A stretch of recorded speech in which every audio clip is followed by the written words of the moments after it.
Muy buenas tardes. Esa reacción fue un poco demorada. Buenas tardes. Muy bien. Pensaba que estaban medio durmiéndose. Bueno, es un placer estar aquí en la iglesia de Peniel con ustedes. Peniel significa rostro de Dios. Me imagino que ustedes sabían eso, ¿verdad? Hace muchos años, yo calculo que serían unos 14 años, tuve el privilegio de visitar este edificio. No recuerdo si estaba completamente terminado o no. Estaba cerca del punto de estar terminado. Creo que no habían empezado cultos aquí. Lo que sí me acuerdo es que había una iglesia católica que queda por acá abajo. Todavía está allí. Y recuerdo que por aquí no había nada. Era monte. Y en 14 años se acabó el monte y se llenó de edificios. Es un placer estar aquí en este lindo templo.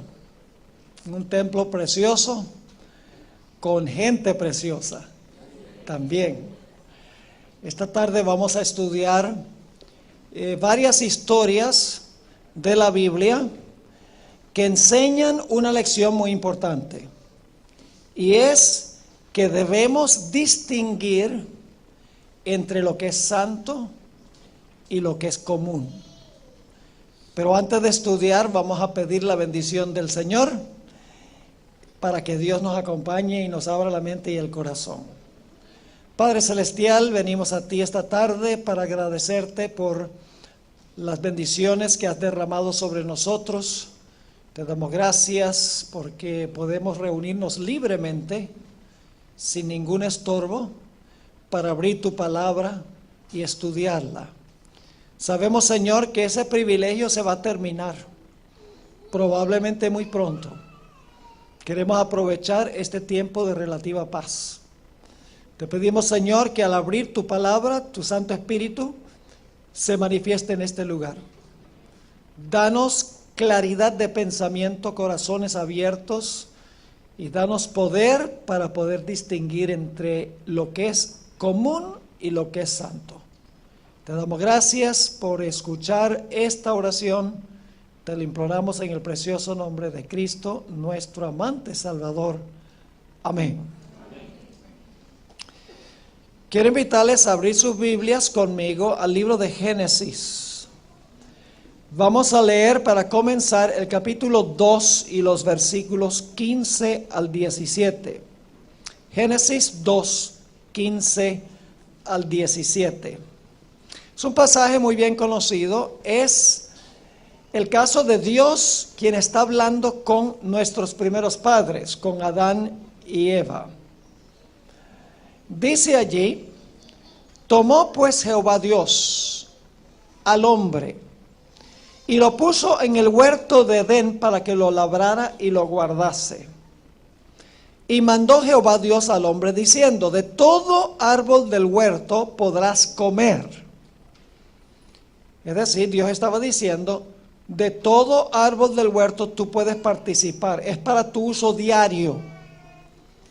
Mas del árbol de la ciencia del bien y del mal no comerás, porque el día que de él comieres, ciertamente morirás. Así que aquí Dios distingue entre los árboles que eran para el uso común de Adán y Eva y un árbol que Dios se había reservado para él, del cual no debían participar Adán y Eva.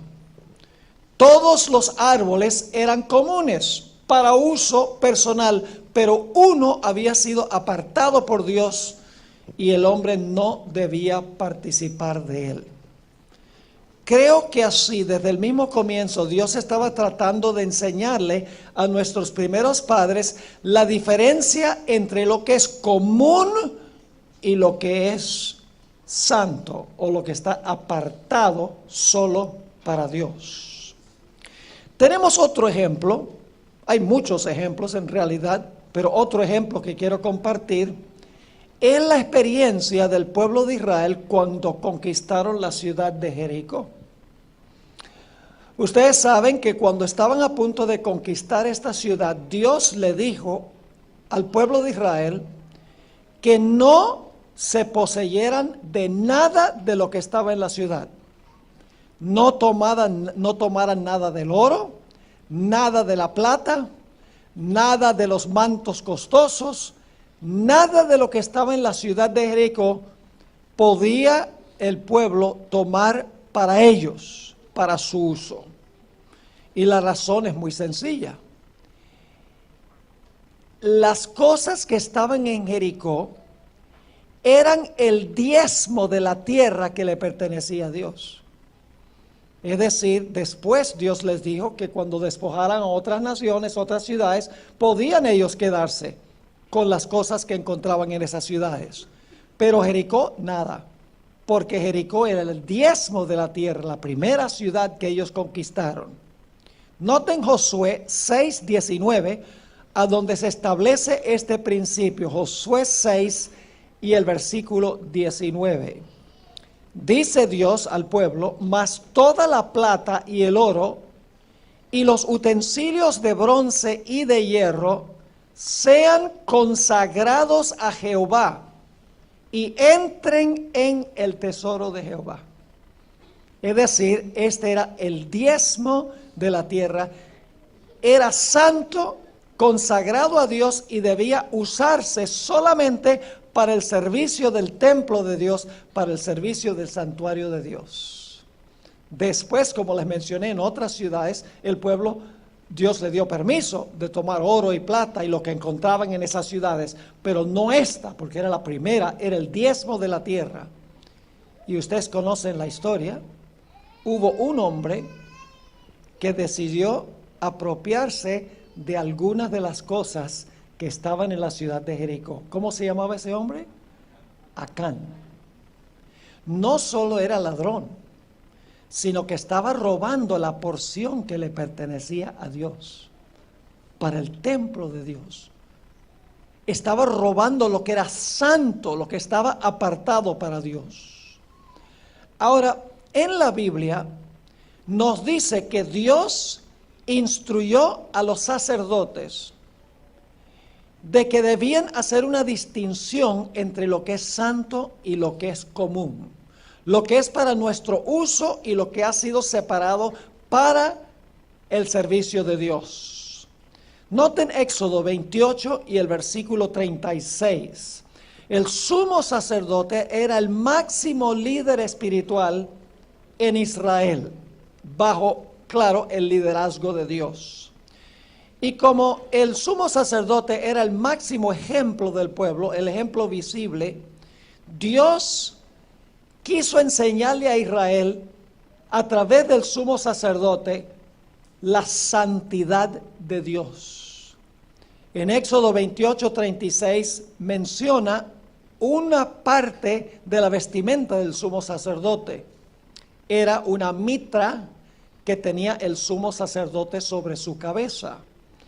Y dice allí en Éxodo 28:36, harás además una lámina de oro fino y grabarás en ella como grabadura de sello, ¿qué palabras? Santidad a Jehová. Es decir, el sumo sacerdote debía enseñarle al pueblo en cuanto a la santidad de Jehová. Y todos los sacerdotes que estaban bajo el liderazgo del sumo sacerdote debían enseñarle al pueblo a distinguir entre lo que es santo y lo que es común. En Ezequiel 44:23 encontramos lo que Dios quería enseñarle a los sacerdotes, que eran el equivalente de los pastores en el Antiguo Testamento. Eran los líderes espirituales de Israel. Debían enseñarle al pueblo la diferencia entre lo que es santo y lo que es común. Dice allí en Ezequiel 44:23, y enseñarán a mi pueblo a hacer diferencia entre lo santo y lo profano. La palabra profano suena negativa en español, sencillamente significa entre lo que es santo y lo que no es santo, lo que es común. Así que dice, le enseñarán a mi pueblo a hacer diferencia entre lo santo y lo profano, y les enseñarán a discernir entre lo limpio y lo no limpio. Es decir, debían enseñarle los sacerdotes al pueblo a distinguir entre lo que era santo y lo que era común, lo que era sagrado y lo que era secular, por así decirlo. En Israel había dinero santo y dinero común. En Israel habían vestiduras santas y vestiduras comunes. En Israel había días santos y días comunes. Entre el pueblo había lugares santos y lugares comunes. Había música santa y música común. Había ocasiones santas y ocasiones comunes. Había vocaciones santas y vocaciones comunes. Había edificios santos y edificios comunes. Y se le debía enseñar a la gente a distinguir entre lo que era común y lo que era sagrado o santo. Por eso el sumo sacerdote tenía la lámina santidad a Jehová. Era un anuncio al pueblo a respetar lo que era santo. Y los sacerdotes, una de sus funciones, según leímos, era enseñarle al pueblo la diferencia entre lo que es santo y lo que es común. Ahora vayan conmigo a Levítico 9 y el versículo 23 y 24. Levítico 9, 23 y 24. Habla del momento cuando se inauguraron los servicios del santuario en el desierto. Levítico, el capítulo 9 y el versículo 23 y 24. Dios demostró que Él aceptaba los sacrificios que fueron colocados sobre el altar, haciendo algo muy especial. Dice allí en Levítico 9, 23, y entraron Moisés y Aarón en el tabernáculo de reunión, y salieron y bendijeron al pueblo. Y la gloria de Jehová se apareció a todo el pueblo. Y salió fuego de delante de Jehová y consumió el holocausto con las grosuras sobre el altar. Y viéndolo todo el pueblo, alabaron y se postraron sobre sus rostros. Dios llovió fuego sobre el altar del sacrificio. Y Dios instruyó a los sacerdotes que cuando ellos llevaran fuego con incienso para quemar delante de Jehová el fuego con el incienso, que le ofrecieran solamente el fuego que se encontraba en el altar del sacrificio, porque ese fuego era santo. No debían usar ningún otro fuego. El fuego con que cocinaban, no debían usar ninguna otra clase de fuego. Debían usar solo el fuego que Dios había llovido sobre el altar del sacrificio, porque ese fuego era santo, porque Dios lo llovió allí. Pero no solamente los sacerdotes debían tomar el fuego de allí, de ese altar, porque era santo cuando iban a quemar incienso, sino que había un incienso santo también. Y Dios dijo que si Israel trataba de copiar ese incienso para usarlo en su casa, la sentencia era de muerte. No se podía duplicar ese incienso, porque ese incienso era especial, era santo a Jehová. Noten Éxodo 30 y el versículo 7 al 9, donde habla del incienso. Éxodo 30 y el versículo 7 hasta el versículo 9. Dice, y Aarón quemará incienso aromático sobre él, es decir, sobre el altar de oro. Cada mañana cuando aliste las lámparas lo quemará. Y cuando Aarón encienda las lámparas al anochecer, quemará el incienso, rito perpetuo delante de Jehová por vuestras generaciones. Y ahora escuchen el versículo 9. No ofreceréis sobre él, ¿qué cosa? Incienso extraño, ni holocausto, ni ofrenda, ni tampoco derramaréis sobre él libación. Es decir, ellos no podían tomar un incienso común que tenían en su casa y llevarlo y usarlo en el santuario como si fuera santo. Y no podían tomar un fuego común e ir y quemar el incienso con ese fuego común. Había fuego e incienso santo y había fuego e incienso común. Ahora, ¿qué representa el fuego? Ustedes saben qué representa el fuego, ¿verdad? Representa el Espíritu Santo. ¿Recuerdan en el día del Pentecostés se vieron lenguas como de fuego cuando fue derramado el Espíritu Santo? El fuego representa el Espíritu Santo. ¿Qué representa el incienso? El incienso representa los méritos de Jesús que se mezclan con las oraciones de los santos. Ahora yo pregunto, y esta es una pregunta muy importante. ¿Hay oraciones que ascienden a Dios que son abominables ante la vista de Dios? ¿Que son oraciones extrañas, por así decirlo? ¿Cómo no? Son oraciones de personas que no están en realidad arrepentidos del pecado. Esas oraciones no ascienden a Dios. Son oraciones extrañas. No van con el fuego santo y no van con el incienso santo de los méritos de Jesús. A eso vamos a volver en unos momentos. Ahora, quiero que examinemos una historia que ilustra lo que acabamos de leer. Es la historia que encontramos en Levítico el capítulo 10. Levítico el capítulo 10. En este capítulo se encuentra la historia de los dos hijos de Aarón. Uno se llamaba Nadab y el otro se llamaba Abiú. Ahora, si ustedes leen los versículos anteriores que acabamos de leer, dice que Dios llovió fuego sobre el altar del sacrificio. Debían tomar ese fuego cuando quemaban el incienso con fuego. Estos jóvenes sabían que debían usar el fuego santo. Y sin embargo, ellos ofrecieron otro fuego. Vamos a leer Levítico 10:1. Nadab y Abiú, hijos de Aarón, tomaron cada uno su incensario y pusieron en ellos fuego, sobre el cual pusieron incienso y ofrecieron delante de Jehová, ¿qué cosa?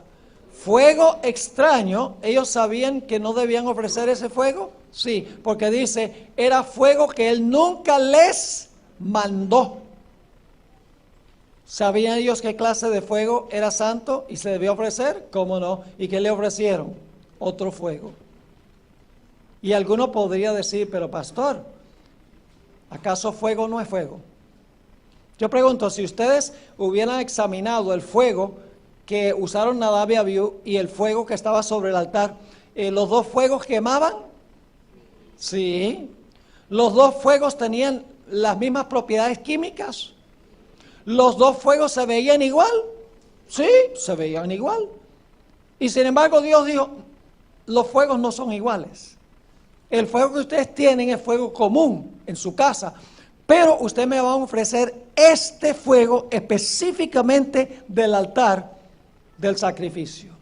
Y ellos lo sabían, y sin embargo le ofrecieron a Dios fuego común como si fuera santo. Ahora, ¿qué sucedió? El versículo 2 nos dice cuán drástico fue esto. Y saben, uno de los problemas que nosotros tenemos es que nosotros tenemos un concepto sentimental de Dios. Que Dios es un alcahuete. Que Dios hoy es tan misericordioso que no le importa cómo le adoremos. Y se nos olvidan algunas historias de la Biblia que son muy drásticas. Dios le dijo a los sacerdotes, no me toquen el arca. No me toquen el arca, pues es santa. No me le pongan la mano encima. Y un individuo, aparentemente con buena intención, ¿cómo se llamaba? Usa. Cuando estaba subiendo la carreta con el arca del pacto, regresando de las ciudades filisteas, parecía que el arca se iba a caer y Usa extendió la mano para retener el arca y en el instante cayó muerto. Wow, son historias que no nos gusta estudiar. Y luego tenemos el caso de Ananías y Zafira, que se robaron el dinero santo que habían apartado para Dios. Y entró Ananías, Pedro dijo, has mentido a Jehová, ¿y qué sucedió? Cayó muerto. Y luego lo mismo sucedió con Zafira. ¿Y qué pasó? Zafira también cayó muerta. Son historias que muchas veces nosotros no queremos en realidad estudiar porque decimos, esa imagen, no me gusta esa imagen de Dios, pero nos enseñan una gran lección y es que nosotros no podemos desacrar lo que es santo. Dios espera que nosotros respetemos lo que es santo. En el versículo 2 de Levítico 10 dice, y salió fuego de delante de Jehová y los quemó y murieron delante de Jehová. ¿Por qué murieron? Porque trataron lo que era común como si fuera ¿qué? Lo común como si fuera santo. Le ofrecieron fuego común a Dios como si fuera santo.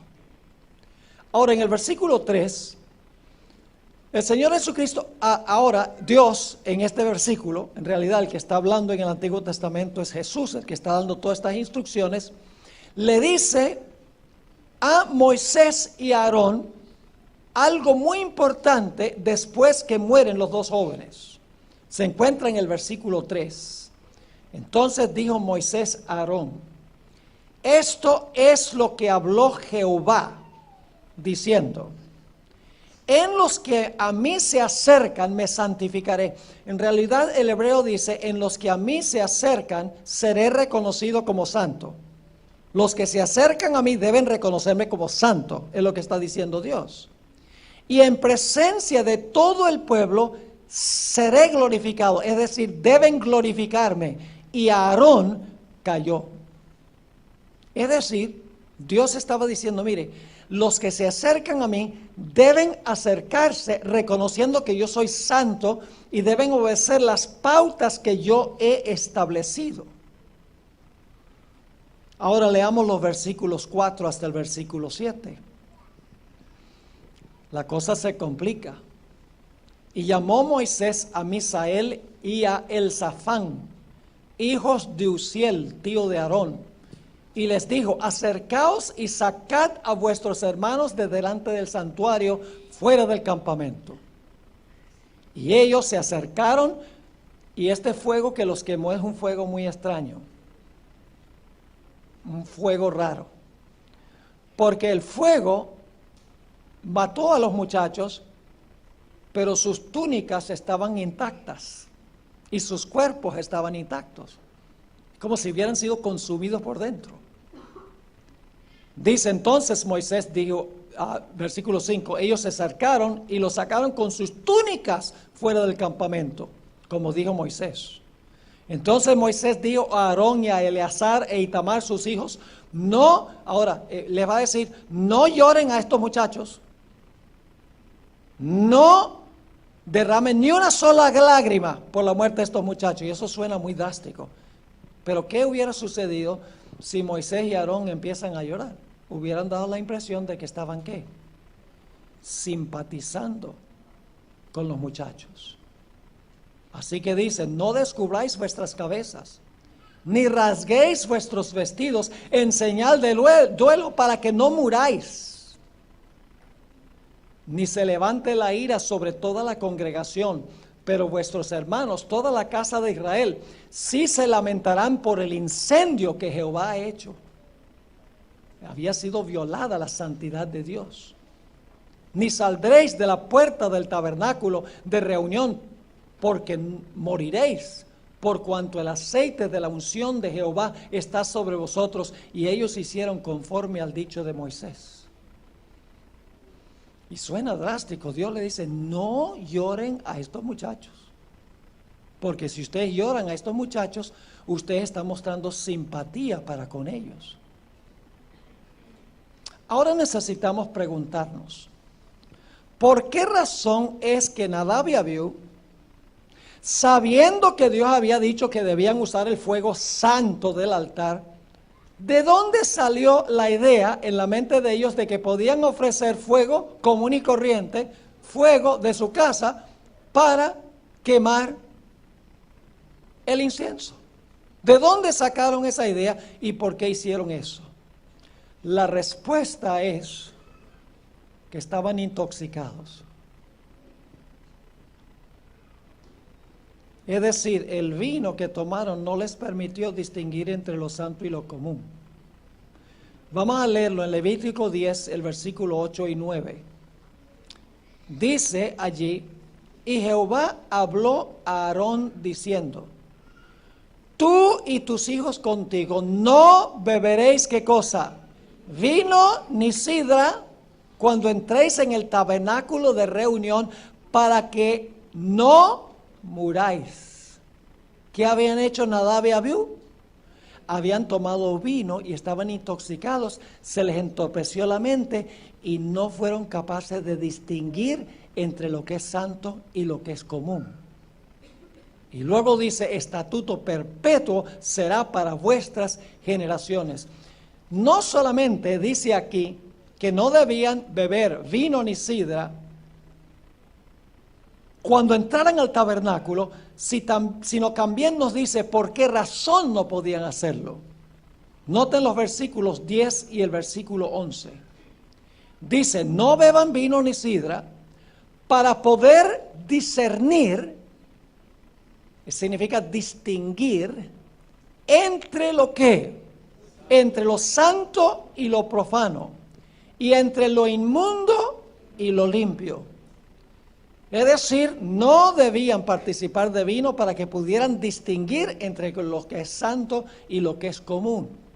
Pero no solo eso, sigue diciendo: y para enseñar a Israel, a los hijos de Israel, todos los estatutos que Jehová les ha dicho por medio de Moisés. Es decir, para poder enseñarle la ley al pueblo, era necesario que estuvieran sobrios, para poder discernir entre lo santo y lo común, y para poderle enseñar al pueblo en cuanto a la santidad de Jehová y los estatutos, es decir, los mandamientos y las leyes que Dios les había dado. Así que esta historia de Nadab y Abiú nos enseña una gran lección, y es que Dios no acepta que nosotros tomemos algo que es común y se lo ofrezcamos a Dios como si fuera santo. Hay que hacer una distinción. No se puede mezclar lo santo con lo común. Ahora, en la Biblia hay otra historia que enseña la lección opuesta. Y es que Dios no acepta que tomemos algo que es santo y lo tratemos como si fuera común. Y ustedes dicen: ¿cuál historia es esa? Es la historia de la última noche del imperio babilónico. La historia se encuentra en Daniel capítulo 5. Y vamos a analizar lo que dice este capítulo, porque este capítulo enseña que Dios no acepta que se tome algo que es santo y tratarlo como si fuera común, ni tampoco la historia de Nadab y Abiú enseña que no podemos tomar lo que es común y tratarlo como si fuera santo. Hay que mantener una distinción entre lo que es santo y lo que es común. Daniel 5 y el versículo 1. El rey Belsasar hizo un gran banquete a 1000 de sus príncipes. Y en presencia de los 1000, ¿qué hacía? Oh, bebía vino. ¿Se estaba qué?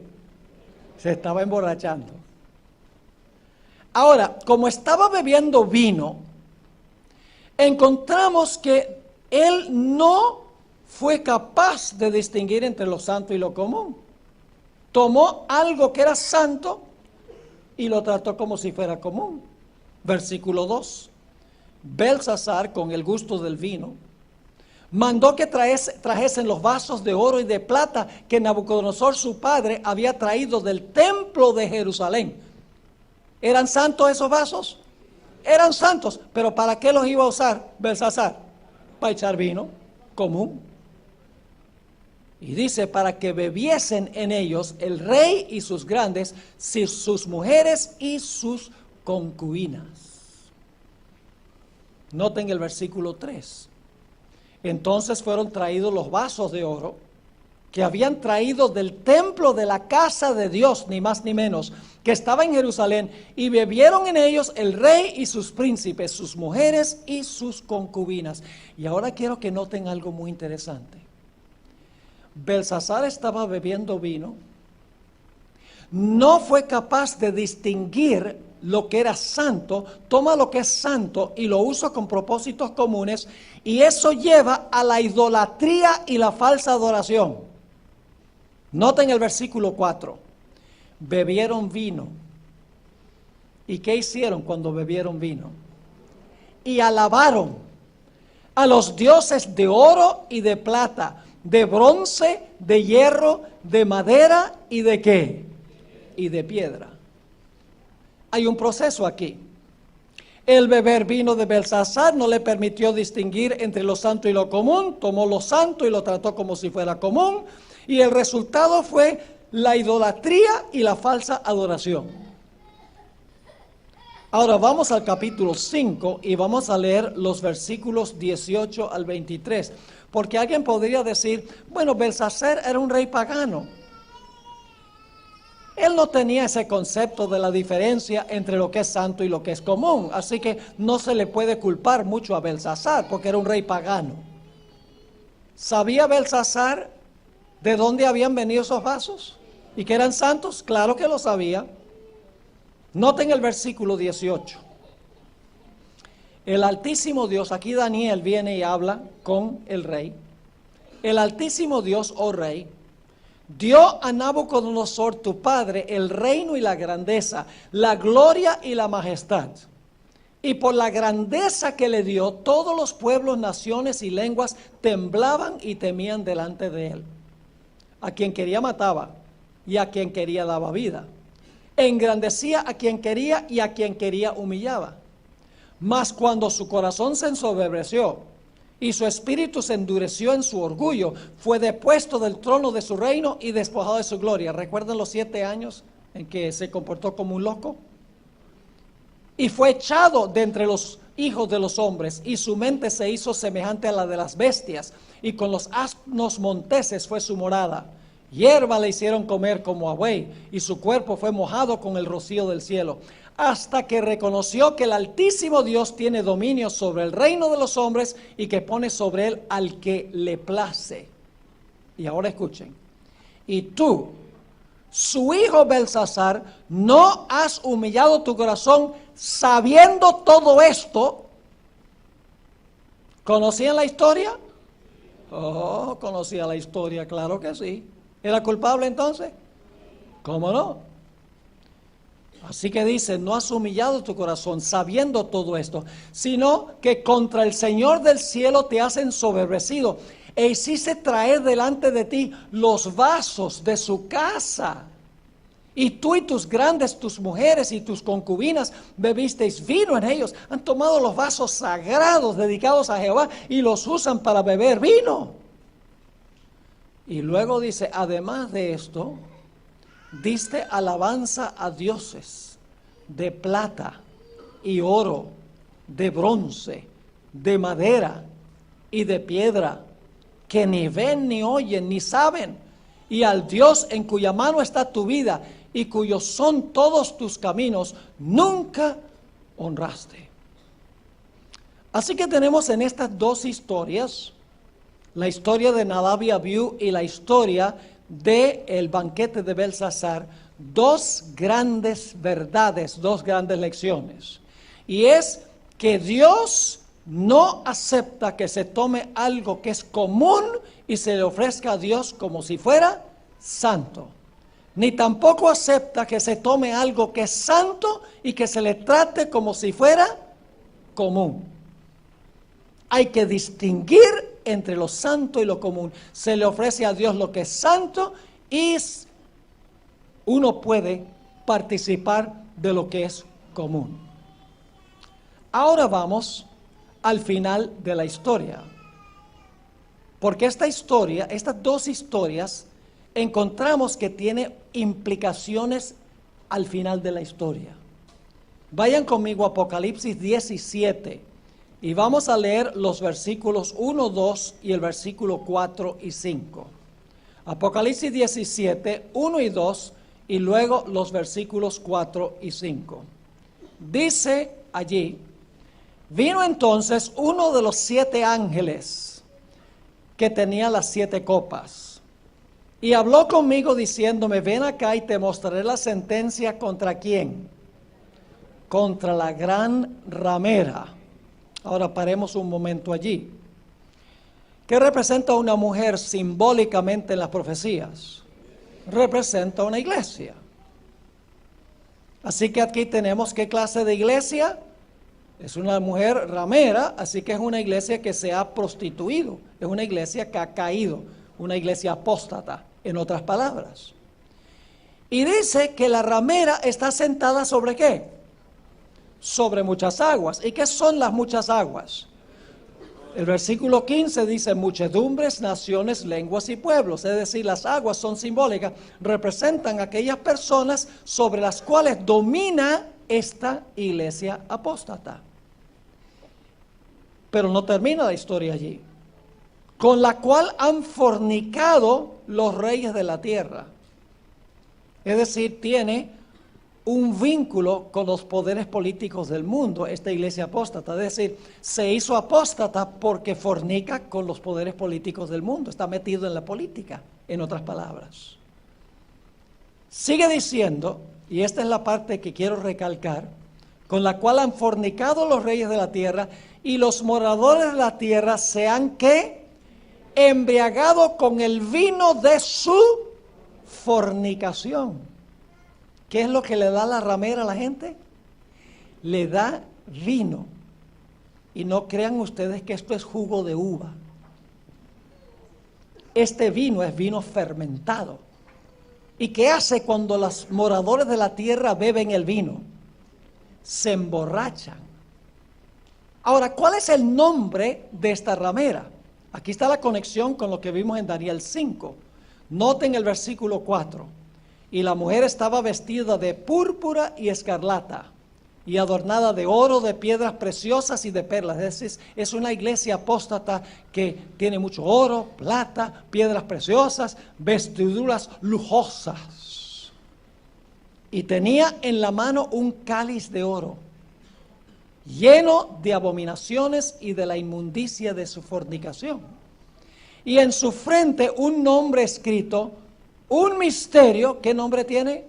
Babilonia la Grande, la madre de las rameras. Ahora yo pregunto, ¿cuántos de ustedes conocen una madre que no tiene hijos?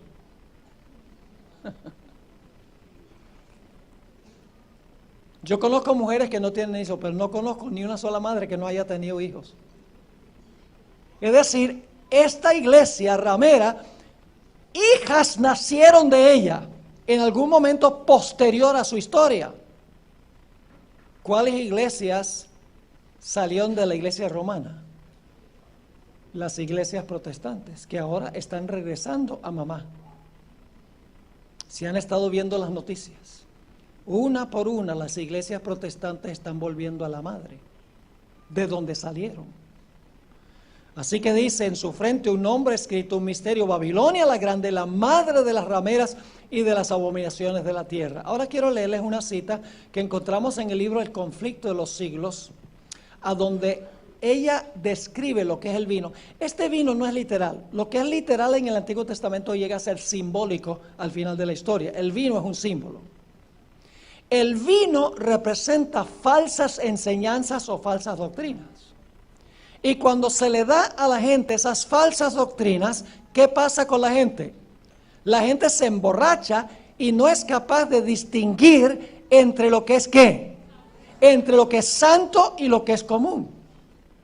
Ahora voy a leerles esta cita de este clásico libro, Conflicto de los Siglos.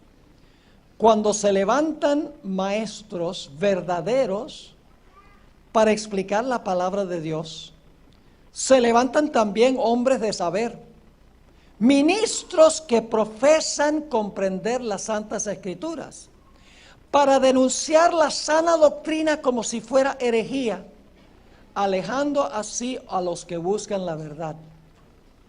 Si el mundo no estuviese fatalmente embriagado con el vino de Babilonia, multitudes se convencerían y se convertirían por medio del conocimiento de las verdades claras y penetrantes de la palabra de Dios. Pero la fe religiosa aparece tan confusa y discordante que el pueblo no sabe qué creer ni qué aceptar como verdad. La iglesia es responsable del pecado de la impenitencia del mundo. ¡Qué declaración tan poderosa! Ahora vamos a aplicar esto a un detalle específico en esta tarde del mundo cristiano al final de la historia.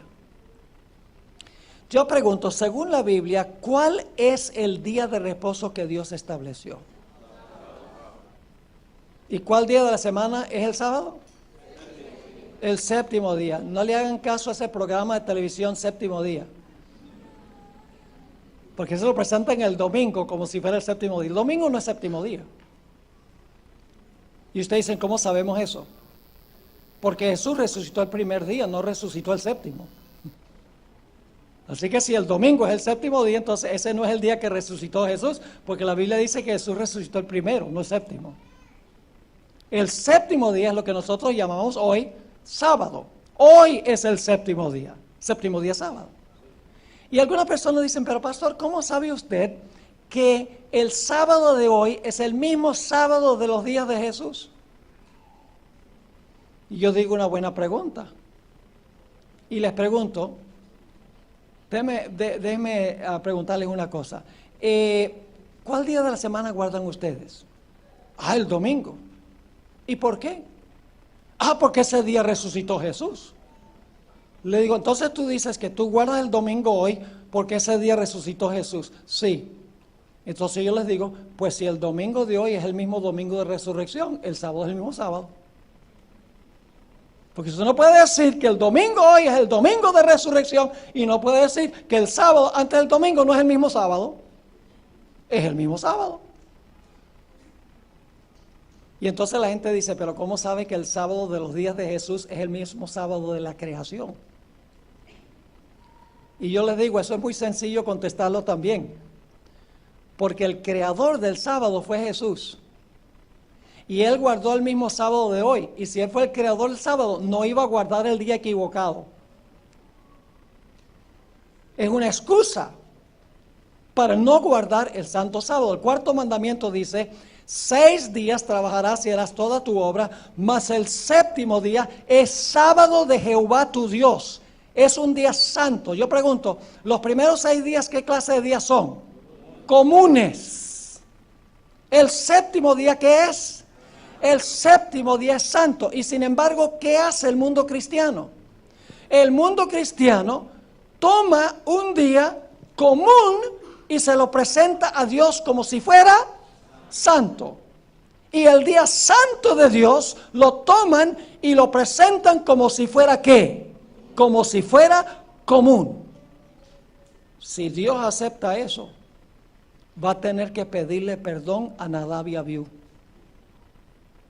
Va a tener que pedirle perdón a Belsasar por ser muerto esa noche. Porque Dios en la Biblia enseña que no podemos tomar lo que es común y presentarlo como santo. Ni podemos tomar lo que es santo y presentarlo a Dios como si fuera común. Ahora, ustedes recuerdan que cuando Belsasar bebió el vino, no pudo distinguir entre lo santo y lo común, y como resultado cayó en idolatría. ¿Recuerdan eso? Falsa adoración. Ahora, lo mismo hace el mundo cristiano cuando observa el primer día de la semana. Ahora, muchas personas ignoran lo que estamos hablando esta tarde. Les quiero mencionar eso. No sabían esto. Sirven a Dios lo mejor que saben. Dios acepta su mejor servicio de acuerdo a la luz que tienen, la luz que han recibido. No estoy criticando a todas las personas que pertenecen a estas organizaciones religiosas. Pero en realidad, la observancia del domingo como día de reposo es una práctica idólatra. Y ustedes dicen, ¿cómo puede decir eso, Pastor Bor? Déjeme formularse algunas preguntas. ¿Quién creó el sol? Dios. ¿Lo creó para ser usado para la adoración? No. ¿Qué pasa si usted lo convierte en un objeto de adoración? ¿Cómo se llama eso? Idolatría. ¿Quién creó el primer día de la semana? Dios. ¿Lo creó para la adoración? No. ¿Qué pasa si usted lo convierte en un día de adoración? Idolatría.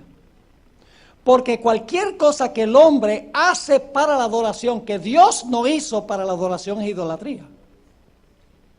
Es decir, ante la vista de Dios, la observancia del primer día de la semana es un acto idólatra, porque es adorar en el día que estableció el hombre y no en el día que estableció Dios. Y el mundo cristiano santifica un día común y viola el día que es santo. Quiero leerles un par de citas del Espíritu de Profecía sobre esto. Uno se encuentra en la revista Adventista, marzo 8, 1898, donde dice la escritora: Satanás ha llevado cautivo al mundo. Ha introducido un sábado que es un ídolo. ¿Qué ha introducido Satanás? ¿Un sábado qué? Que es un ídolo.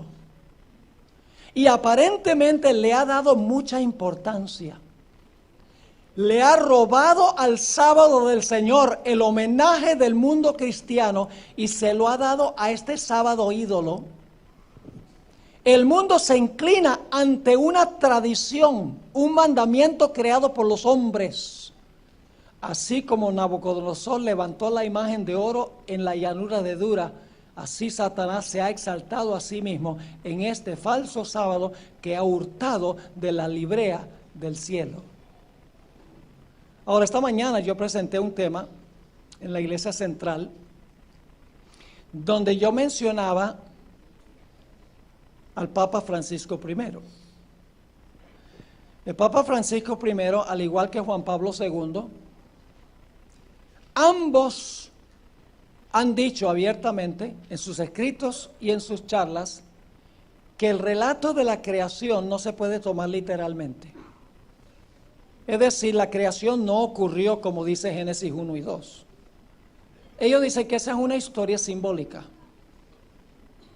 Es en realidad una leyenda que quiere enseñar ciertas verdades morales, pero que no se puede.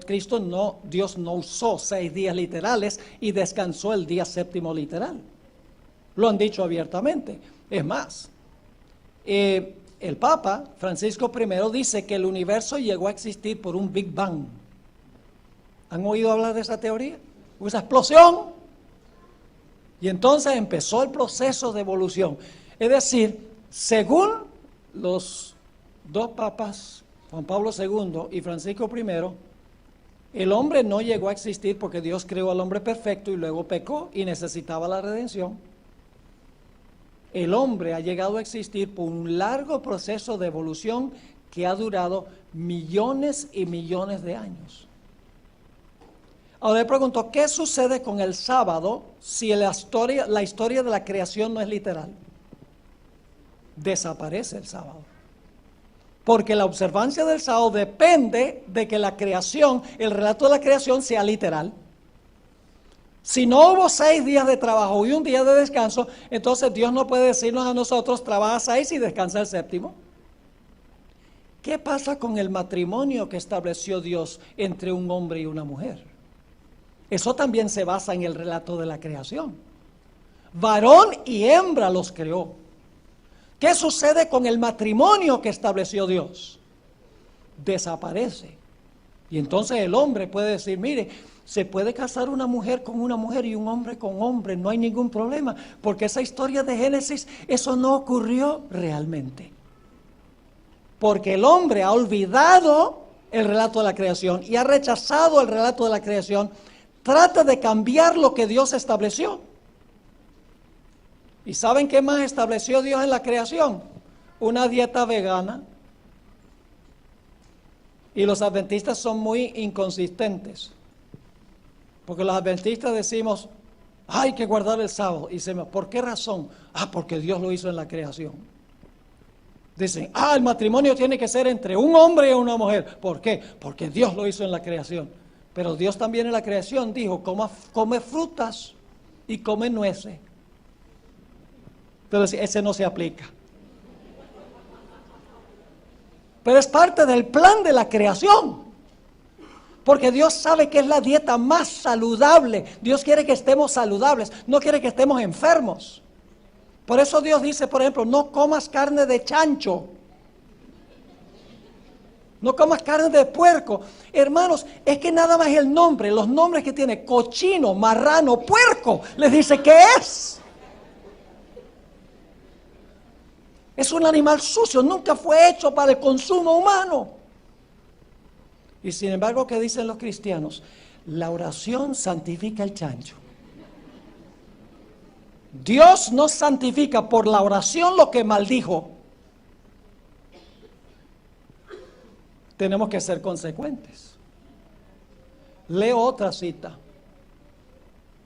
Así como Dios llamó a los hijos de Israel a salir de Egipto para que pudieran guardar su sábado, así llama a su pueblo a salir de Babilonia para que no adoren a la bestia ni a su imagen. El hombre de pecado, que es el poder papal, el hombre del pecado, quien pensó que podía cambiar los tiempos y la ley, se ha exaltado a sí mismo por encima de Dios, presentando al mundo este sábado espurio.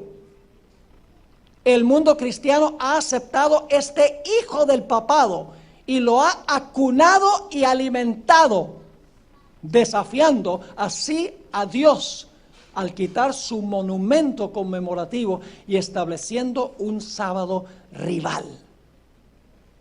¿Están entendiendo el principio? El mundo cristiano toma un día santo y lo trata como si fuera común.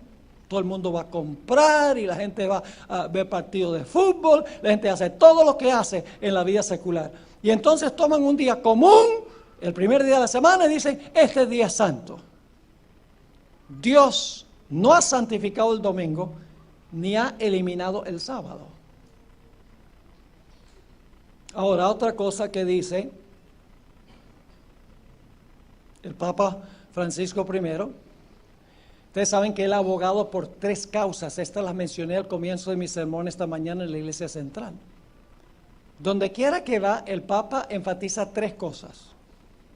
Número 1, la necesidad de eliminar la pobreza. Número 2, la necesidad de salvar el núcleo familiar. Y número 3, resolver el grave problema del cambio climático. Y el Papa ha vinculado o conectado estas 3 causas con la necesidad de observar el domingo. Con respecto a la pobreza, Francisco I escribió en su encíclica Laudato Si, que es sobre el cambio climático, sobre el medio ambiente. Yo he leído toda la encíclica, tiene muchas cosas muy buenas, con las cuales los adventistas pueden estar de acuerdo sobre la necesidad de cuidar el medio ambiente del Señor. Pero él dice allí, en esa encíclica, que los señores capitalistas, porque este papa es socialista, si no se han dado cuenta es porque han estado en un coma durante los últimos años. ¿Qué ha dicho en cuanto a Venezuela? Nada. Silencio. Dice, dialoguen. Eso no ha funcionado. Diálogo no ha funcionado. Ni va a funcionar. Porque él está del lado de los socialistas. Siempre ha estado. Pero él dice, los señores capitalistas, lo dice abiertamente, abusan de sus trabajadores, los ponen a trabajar 7 días a la semana, inclusive tienen que abrir el éxito el domingo y tienen que estar trabajando allá. ¿Tienen éxito aquí? ¿Abren los domingos? Entonces el Papa dice, Los pobres necesitan por lo menos un día para descansar. Sus señores capitalistas deben darle un día para reposar. ¿A que no adivinan qué día es ese? El domingo. También dice el problema de la familia. Ay, la familia toda la semana está ocupada llevando a los niños a la escuela, haciendo compras, trabajando, haciendo esto, aquello. La familia no tiene nada de tiempo para reunirse como familia y fortalecer el núcleo familiar. La familia necesita un día para hallar nuevamente sus raíces. ¿A que no adivinan qué día es ese? El domingo.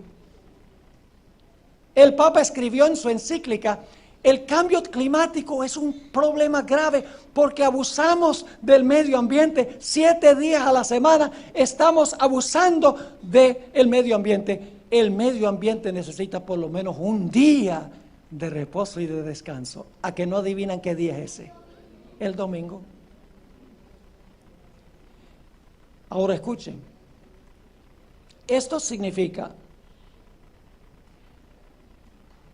que el Papa Francisco I está enseñando un día de descanso que abiertamente contradice la Biblia, porque la Biblia es clara.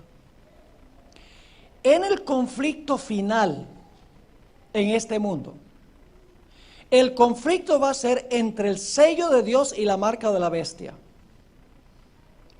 El sello de Dios al final de la historia es el sábado. Y la marca de la bestia es la observancia del domingo a sabiendas que el sábado es el día de reposo. Ahora, no me entiendan mal este asunto. El conflicto, aunque tiene que ver con días, los días no son el fundamento del conflicto.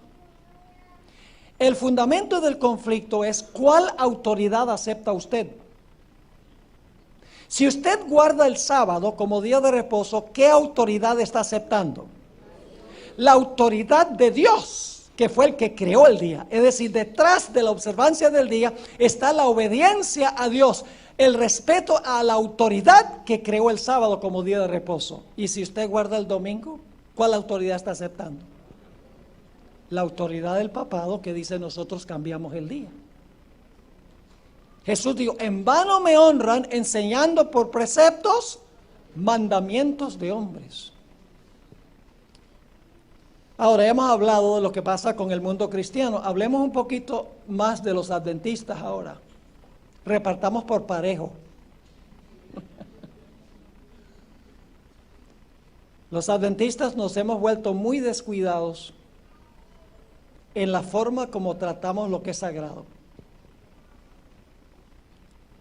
Ya no nos importa cómo venimos vestidos a la iglesia. Ya no nos importa mucho lo que hacemos el sábado, lo que hablamos en el sábado, la clase de música religiosa que escuchamos, si devolvemos un diezmo fiel o no. Nos hemos vuelto descuidados en la forma en que nosotros tratamos las cosas que son sagradas. Tomamos lo que es común y se lo ofrecemos a Dios como si fuera santo. Les doy un ejemplo práctico.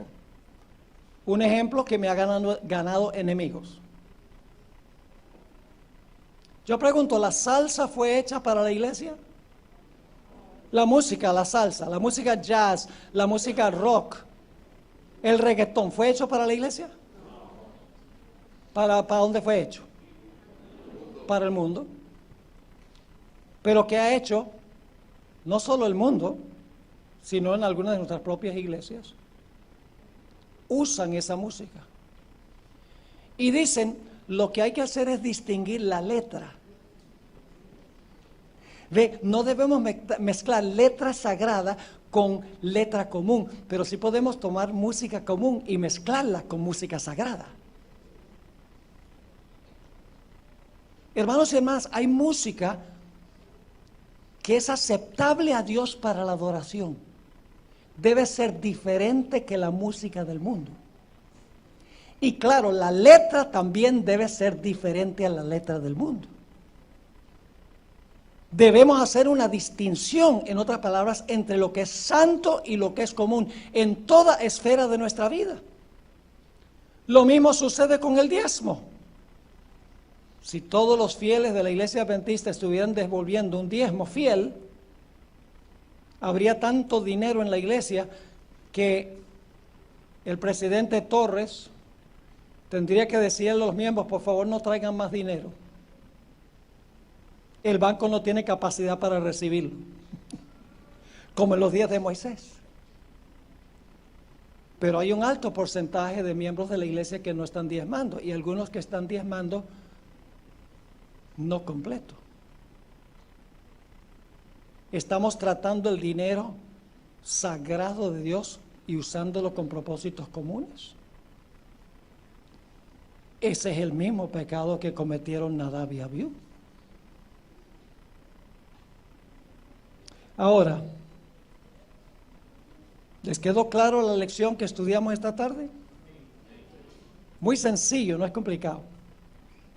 Debemos hacer una distinción clara entre lo que es santo y lo que es común. Lo santo se mantiene apartado para Dios, lo común lo podemos usar para nuestro propio beneficio, y Dios enseñó esa lección en el mismo huerto del Edén. Cuando le dijo a Adán y Eva: trabajen 6, reposen el séptimo, sagrado es mío. Cuando les dijo: todos los árboles son para su uso común, pero este arbolito es mío, lo he apartado, no coman de él. Y a través de toda la historia, Dios nos está enseñando esta gran lección de su palabra. Así que mi oración es que Dios nos dé discernimiento espiritual, que nosotros podamos discernir la diferencia entre lo santo y lo común. El problema es que el mundo cristiano está borracho con el vino de falsa doctrina y no permite que ellos puedan ver la diferencia entre el sábado y el domingo. Dice: ¿y qué eso qué importa? Cualquier día está bien, con tal que le demos un día a Dios, está bien. Lo mismo decía Nadab y Abiú: el fuego no importa, el fuego que le ofrezcamos, ese está bien. Dios no acepta eso. Dios espera que nosotros le devolvamos a Él lo que es de Él y estrictamente hagamos lo que Él nos dijo que debemos hacer. Esa es la lección que yo quiero dejar aquí en esta tarde. Ojalá que nosotros tengamos el discernimiento para mantener separado lo que es santo de lo que es común, porque no son lo mismo. Que no mezclemos lo sagrado con lo común, sino que lo mantengamos separado uno del otro. Que le ofrezcamos a Dios lo que es de Dios y le ofrezcamos al hombre lo que le pertenece al hombre, al mundo secular. Oremos. Padre Celestial, gracias te damos por estas lecciones de tu santa palabra. Señor, el mundo cristiano anda tan confundido. Babilonia significa confusión.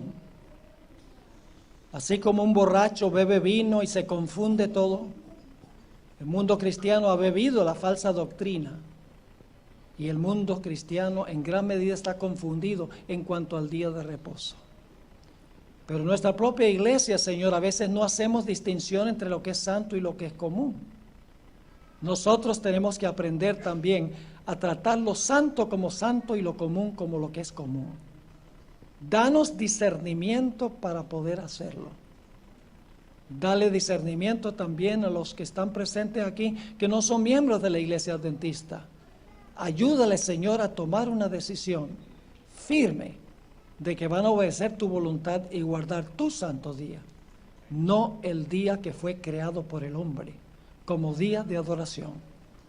Gracias, Padre, por habernos acompañado. Te damos gracias por escuchar nuestra oración, pues te la imploramos en el nombre de Cristo, nuestro Salvador. Amén. Amén. Señor les bendiga. Por favor, oren por este servidor, por el Ministerio de Secretos Revelados.